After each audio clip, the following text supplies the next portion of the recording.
আমি আগেও বলেছি, আজকে আবারও বলে যাব ক্রিকেটের ব্যাপারে। অবশ্যই আমি যখন একজন ক্রিকেটারকে বাড়ি গাড়ি সব কিছু দেব, তার দায়বদ্ধতা থাকতে হবে যে না এরা মাকাল ফল হয়ে গেছে, এদের দিয়ে চলবে না। শব্দের দুই রকম, ব্যাক ফুটে গিয়েছে শব্দ যদি ব্যবহার হয় তাহলে আমরা দুঃখ পাবো। আমাদের কয়েকজন প্লেয়ার আমি দেখেছি 23 ওভারের সময় যখন চলছে তারা ডাউন দ্য পিচে যে শট খেলছে, মনে হচ্ছে যে T20 ওনারা খেলছেন, তারা তাদেরকে নিয়ে চিন্তাভাবনা করেন, আমাদেরকে নিয়ে কেউ চিন্তাভাবনা করেন না। এখানে বলতে বাধ্য হচ্ছি, আমার যারা ফিল্মের আপনজন, আমি জীবনে যাদের জন্য অনেক কিছু করেছি, তারাও আমার জন্য এইভাবে বলেনি। সাকিব যেভাবে বলেছে, বড় ভাই হিরো হওয়ার জন্য বললো যে লেটস গো, চলো একটা ছবি করবা। আমি তো আকাশ থেকে বললাম যে আমি হিরো হবো কী করে। এই মুহূর্তে মেইন হচ্ছে আমি কারাতে নিয়ে থাকি, জানেন, 5 ওয়াক্ত নামাজ পড়া, কোরআন পড়া, তাহাজ্জুদ পড়া, প্র্যাকটিস করা, কারাতে নিয়ে থাকা, কারাতে কয়েকটি স্কুল আছে সেগুলো চালানো। আর সামনে অগস্টের 1 তারিখ থেকে আমার একটা ছবি শুরু হবে, নাম এখনও ঠিক হয়নি। আমি 1 তারিখ আউটডোরে যাব। আর আগের দুটো ছবি রেডি অবস্থায় আছে, সেটা রিলিজ কবে করবে এখনও ঠিক হয়নি। মাঝখানে আমি একটা কাজ করে এসেছি, মুক্তিযুদ্ধের উপর ছবি, বীর বাঙালি, সেটাও কবে রিলিজ করবে এটাও ঠিক হয়নি এখন। রুল ভাই, একটা জিনিস আমি জানতে চাই, সেটি হচ্ছে যে আপনারা যে সময়টাতে সিনেমা ইন্ডাস্ট্রিতে ছিলেন, যে সময় সিনেমা ইন্ডাস্ট্রির সুপারস্টার ছিলেন আপনারা, যখন আপনাদের নামে সিনেমা চলতো, ওই সময় আমরা দেখলাম যে পার্শ্ববর্তী দেশ কলকাতাও একজন নায়ক ছিল প্রসেনজিৎ। আজকে প্রসেনজিৎ 22 শ্রাবণ করছে, আজকে প্রসেনজিৎ হচ্ছে অটোগ্রাফ করছে, কিন্তু আমাদের দেশের সুপারস্টারগুলো অনেকটা ব্যাকফুটে চলে গেছে। এটার কী কারণ আসলে?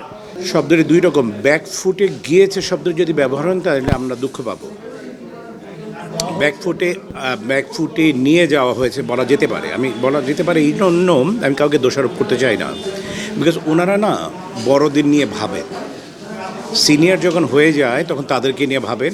তার পাশাপাশি যদি আপনি কলকাতাকে বাদ দিয়ে যদি আপনি একটু মাদ্রাজের দিকে যান, সাউথের দিকে যান, কমল হাসান সাহেব ছবি করছেন, চিরঞ্জীব সাহেব ছবি করছেন, অমিতাভজি করছেন, তারপর আমাদের রজনীকান্তজি করছেন। সবচেয়ে মজার ব্যাপার, রজনীকান্ত সাহেবের যে ছবিটি রিলিজ হতে যাচ্ছে কুলি, তার বাজেট মনে হয় 300 না 400 কোটি টাকা, অলরেডি 500 কোটি টাকা তার কালেকশন হয়ে গেছে। তারা তাদেরকে নিয়ে চিন্তাভাবনা করেন, আমাদেরকে নিয়ে কেউ চিন্তাভাবনা করেন না। সমস্যাটা হচ্ছে সেখানে। তার মানে কি আমরা পারবো না? ব্যাপারটি সেরকম না। আমার সিনিয়র যারা ছিলেন, ভাইয়া, আলমগীর ভাই, রাজ্জা ভাই তো নেই প্রয়াত, উজ্জ্বল ভাই, ওনার কি পারতো না? 100% আমি মনে করি তাদের সে কোয়ালিটি আছে, এখনও আছে, কিন্তু আসলে আমরা সেই চেষ্টাটা করিনি।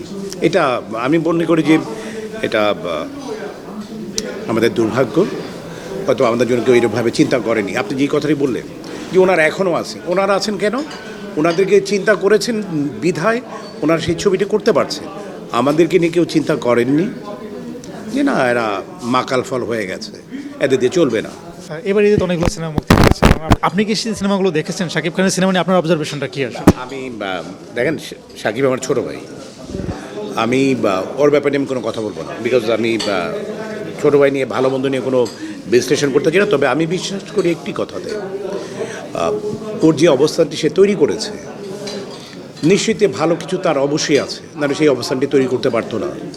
এবং সেই আল্লাহ তাআলার একটা ব্লেসিং অবশ্যই আছে, না হলে সেই জায়গায় যেতে পারতো না। বাট অন্য কোনো ব্যাপারে আমি সাকিবের কোনো ব্যাপারে আমি কথা বলবো না, সরি। তার সাথে তো আপনার কাজ হয়েছে নিশ্চিত, এবং তার সাথে কাজের অভিজ্ঞতা কেমন? সে ছোটো ভাই হিসেবে কেমন আসলে? আমার কাছে অত্যন্ত ভালো, অত্যন্ত আদরের, সে আমার একজন ছোটো ভাই সে, এবং আমি অনেক হাম্বল। সে সিনিয়রদের সে যথেষ্ট রেসপেক্ট করে, এবং আমি অনার কয়েকদিন আগে যে কোনো আমি একটি জায়গায় আমি সাকিবের সাথে বসেছিলাম, সে যেইভাবে আমাকে ইন্ট্রোডিউস করিয়ে দিয়েছিল, আমি আজকে এখানে বলতে বাধ্য হচ্ছি, আমার যারা ফিল্মের আপনজন, আমি জীবনে যাদের জন্য অনেক কিছু করেছি, তারাও আমার জন্য এইভাবে বলেনি। সাকিব যেভাবে বলেছে, বোম্বের একজন ফাইট ডিরেক্টরকে পরিচয় করে দিচ্ছিল আমাকে, যে এই যে হিরোটা দেখছো, এই বাংলাদেশের একমাত্র হিরো যার নামে 4 দিন সিনেমা চলতো, এই সেই হিরো। বাইরের কোনো কারো কাছে সাকিব আমাকে সেভাবে পরিচয় করিয়ে দিয়েছে, আমার নিজের অনেক লোক এভাবে পরিচয় করিয়ে দেয় নেই। সো ও বড়োদেরকে সম্মান দিতে আমি মনে করি যথেষ্ট ভালো সে।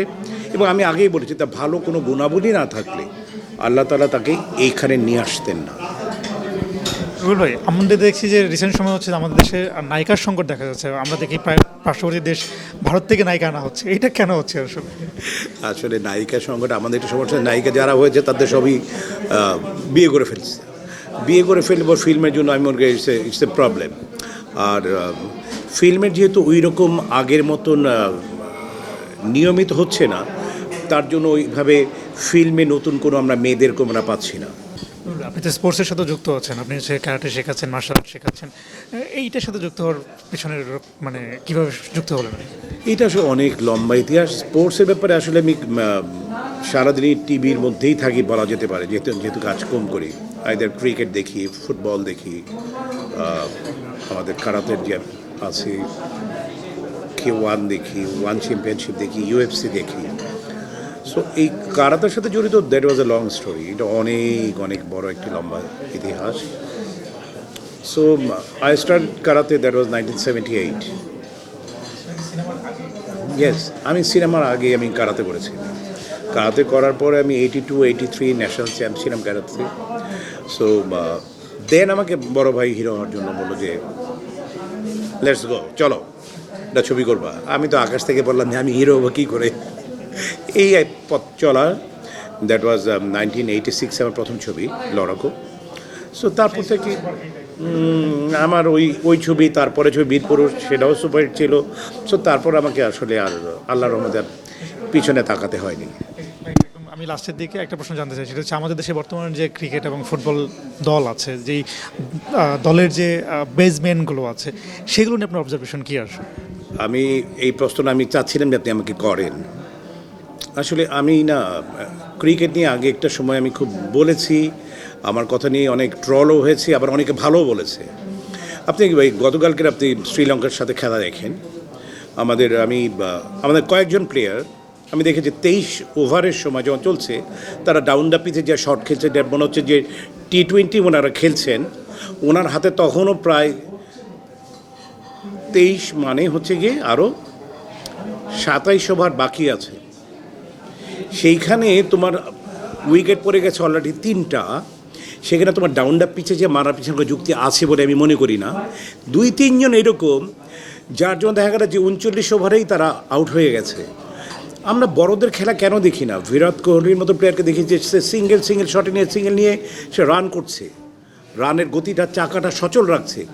আমাদের সবচেয়ে দুঃখের বিষয় হচ্ছে যে আমরা কেউ শিখি না, শিখবার চেষ্টা করি না। আমরা বড়দের দিকে শেখার চেষ্টা করা উচিতই মনে করি। আমি এর আগেও বলেছি, কয়দিন আগে রকিব ভাই মনে একটি কথা বলেছিল যে যারা এরকম ভালো একটা হাফ সেঞ্চুরি করবে তারা 1 লক্ষ টাকা, সেঞ্চুরি করলে পর 3 লাখ টাকা, যারা 2 উইকেট নেবে এত টাকা, এরকম একটা সিস্টেম করা উচিত। আমি আগেও বলেছি, আজকে আবারও বলে যাব ক্রিকেটের ব্যাপারে। অবশ্যই আমি যখন একজন ক্রিকেটারকে বাড়ি গাড়ি সব কিছু দেব, তার দায়বদ্ধতা থাকতে হবে যে আমি যদি খারাপ করি তার বিরুদ্ধে স্টেপ নিতে হবে, তাকে ফাইন জরিমানা করেন। তুমি এরকম তুমি সুইসাইডাল গেম যখন তুমি খেলবা, আমি যদি মনে করি যে আমার টিম এই অবস্থায় আছে, আমি তো ডাউন দ্য পিচে যাবো না, আমি রিভার্স সুইপ খেলবো না, আমি উল্টাপাল্টা শট খেলবো না, আমি বেছে খেলবো যাতে আমি 50 ওভার পর্যন্ত খেলতে পারি। এই ধরনের যদি আমাদের সিস্টেম আমরা করতে পারি, সবাই সোজা হবে।